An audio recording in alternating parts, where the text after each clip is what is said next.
Hey guys, Keto Coach Neil here, and I just wanted to take a minute and remind you of something that you've probably heard many times before, but it's time for another gentle reminder, and that's that persistent effort, consistent effort does yield results, as long as you're not checking around the corner for results all the time. Case in point, I am 50 years old and proud of it, and at age 49 and 3/4, I was told I needed a total hip replacement. And through that process, there was a lot of recovery, a lot of physical therapy. But one thing that they told me was, even though I wasn't a typical hip replacement patient, they're usually a little bit older and not as in good of physical shape. So yay me. Woohoo! But part of that process was a lot of rehab.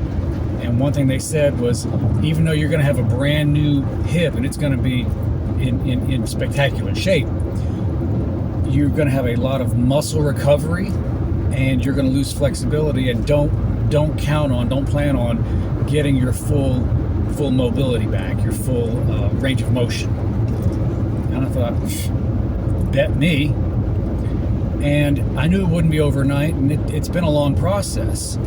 But let me pause there and go back. When I first started my keto journey, my health journey, it was a few months in, and I thought, there's nobody around. Let me try and see if I can do a push-up. And guess what? I looked, there was nobody around. I did one push-up, and I was like, I thought, let me try to do another single push-up, and I did. 8 push-ups later, okay, now the last couple weren't that great, but I did them. 8 push-ups later, I was able to say, wow, I haven't done that many push-ups in over probably 2 decades. And it wasn't overnight, but I was able to eventually do more. So what's the point of that? Well, here I am starting rehab and recovery for a new hip. 7 months later of consistent daily movement, and adding more activity, just daily low impact activity, adding back in strength training, adding back in sprints occasionally, first on an elliptical trainer for safety reasons. But guess what? 7 months in, I'm doing sprints now, and one thing they said, one of the therapists told me was, she said, I'm a personal trainer also, and one thing, you'll never be able to do a full, complete squat, what they call ass to grass, where you're down as far as you can go. Your ankles have no more room to go. Your knees, your hips have no more room to go. You're completely compressed. You're maxed out.